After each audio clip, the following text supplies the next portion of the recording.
In today's video, I want to touch on two growth stocks that could still provide investors with significant upside, especially in the next 12 months. And then if you want to own them for the next couple of years, I think the same could be said.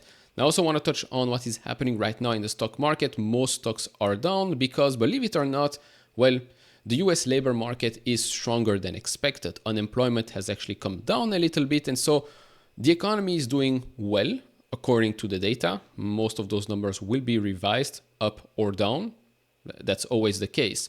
But we are now in that environment where, strong economy, stock market says, that's bad. But it's actually good. It's actually good for, the long-term health of companies, the economy. You want a strong economy. You do not want a weak one.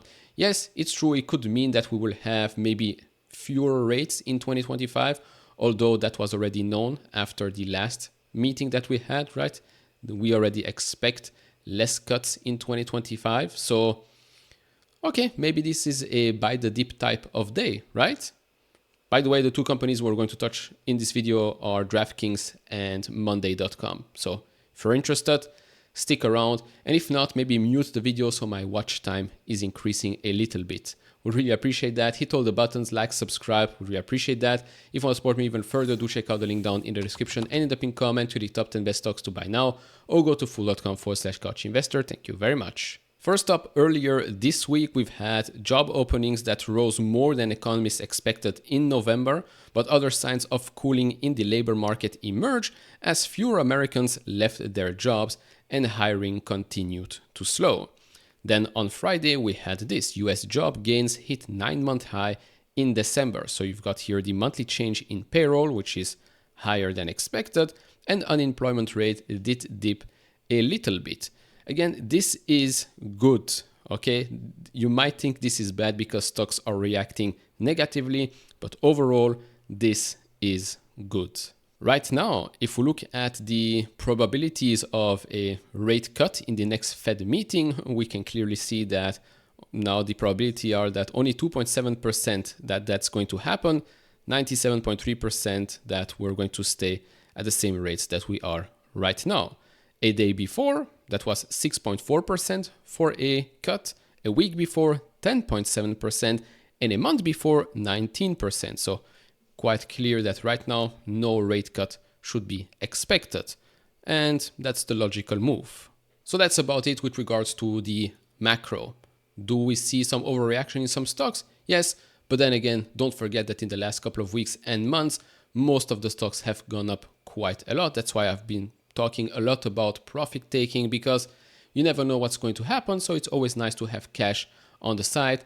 Right now, yes, I think I'm going to go shop maybe a tiny bit into probably the same companies I've been buying previously, a little bit more of Uber, a little bit more of Micron as well, maybe some fintechs, maybe a little bit more of SoFi, depending on how much lower these companies are going to go. If you're going to ask me about Transmedics is down because, there is a company that initiated a short position with a $0 price target. They basically call the company a fraud. If you're interested in a video, let me know down in the comment section below. Currently, I'm not adding to Transmedics at the time of making this video.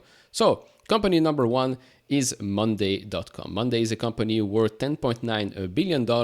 Year over year, the stock is up 13.87%. But if we zoom out a little bit, in the last 3 years, the stock is actually down 7.87%, but it did rebound quite a lot since the lows back in late 2022. It has a forward PE of 63.6 times, but as you can see, this is still a company that is expected to grow top and bottom lines quite quickly. At the time of making this video, the average analyst price target sits 46% higher than the price we're at today. Now, if we look at what the company is expected to report next quarter, revenue growing only 4.16%, EBITDA down 5.15%, EBIT down 6%, but EPS goes from negative 24 cents to 15 cents, and non-GAAP EPS down 7.14%. All in all, if we look at some pricing metrics, it's all below their mean, their 3-year mean, 2-year mean, or in some cases, price to sales, the 4-year mean. Now, why did I put this company on the list? Well, one, it does seem like it is growing quite quickly, and especially free cash flow. Free cash flow for fiscal 24 is expected to grow 37.5%, followed by 19.7% growth in fiscal 25 and another 29.9% in fiscal 2026. Looking at the business, number of customers with over 50K annual recurring revenue continues to go up. Same can be said with the ones that are over 100K, that continues to go up as well. Net dollar retention sits at around 111%. Yes, it's true, it's down from the peak, but then again, everything peaked here back in 2021, 2022, but it's still very, very nice to see that they are around 110, 111% and can continue to grow their customers. From a gross profit and gross profit margin standpoint, they have continued to grow quite quickly since Q4 2019.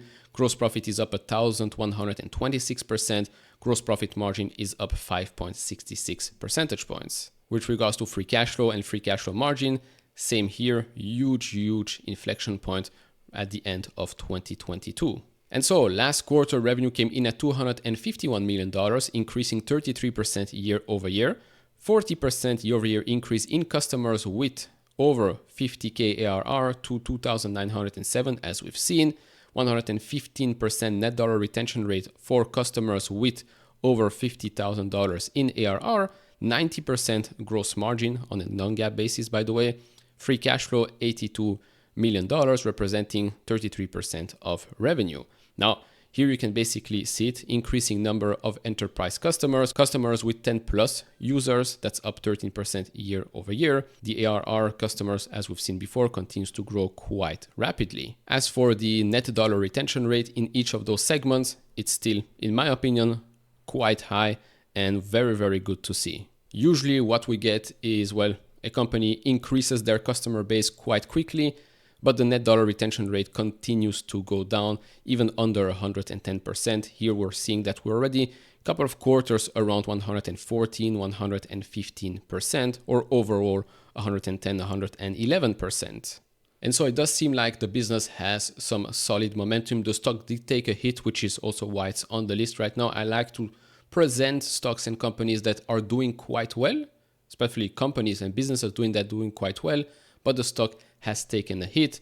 So here there is an opportunity. Me, I don't have a position, but as I said at the start of the year, I want to, well, report on more and more companies, more interesting companies. This is purely information. The more companies we can cover, the more people that will get more information on companies they maybe never heard about before. They might be interested to dive a little bit deeper. So here it is. That's Monday.com. Moving on to the next one, which I think most of my American viewers know about, and that's DraftKings, gambling, online gaming, sports books, and all of that. So let's talk about that company. So DraftKings is a company worth $18.88 billion.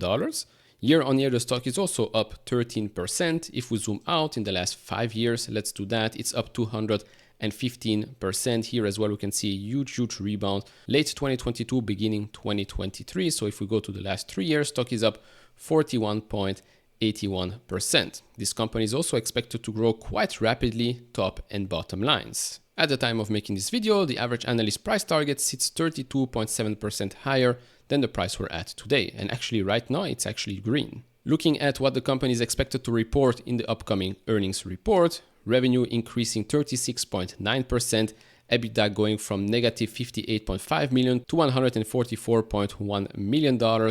EBIT also increasing quite rapidly, still negative though. EPS on a GAAP basis, a loss of 4 cents compared to a loss of 60 cents last quarter. Non-GAAP, we can see an inflection point, loss of 17 cents to then on the non-GAAP basis, this is 14 cents. Looking at some pricing metrics here, we don't really have that much to work with. So the only one where you get a mean that is, well, let's say helpful, that's the price to sales. It's at 3.2 times compared to 9.4 times the 5-year mean.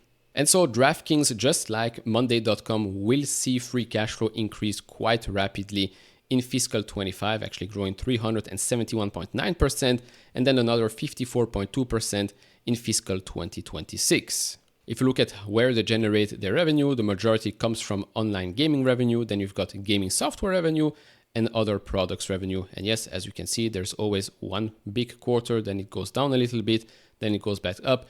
It also has to do with the sports seasons, right? If there are no sports and major leagues and stuff like that, then of course that impacts a company like DraftKings. Here as well, we can see gross profit increasing quite rapidly in the last couple of years. Gross profit margin did recover from the bottom that seemed to be here Q3 2022. Yes, of course, gross profit margin was much higher before, but then again, gross profit was a fraction of what it is today.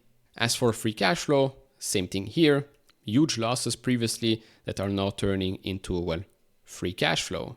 Last quarter, they told us that the number of unique customers on the platform is rising. This is in millions, 9.3 million right now. If we look back to Q3 of 2020, that was 2.4 million. So that has, well, increased quite rapidly in the last couple of years. For fiscal 2025, they still expect adjusted EBITDA between $900 million to $1 billion. If we look at the number right now, if we look at the midpoint number right now for fiscal 2024, that sits at just $260 million. If we look at the fiscal year 2024 adjusted EBITDA guidance midpoint plus year-to-date 2024 sports outcome adjusted EBITDA, that's going to be $489 million. So still expecting here a huge increase in fiscal 2025. And so here as well, what we get a business that is growing and becoming more and more profitable, expected to become more and more profitable in the future. Yes, since this is sports gaming, gambling, stuff like that, there are some risks associated to that, that's for sure. But if you look at the analyst expectations, that market, that industry is still expected to grow quite a lot in the next couple of years.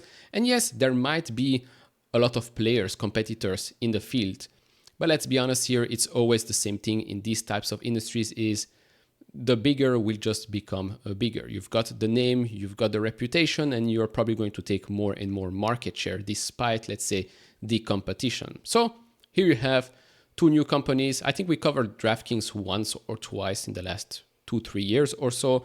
But yeah, I thought it would be a good time to revisit these types of companies. Let me know your opinion down in the comment section below. If you wanted to cover any other company that's flying under the radar that could have quite a lot of upside, let me know down in the comment section below. Always open to learn and study new companies. So yeah, you know where to write that. Like, subscribe to all of that, and I'll see you all in the next one. Bye-bye.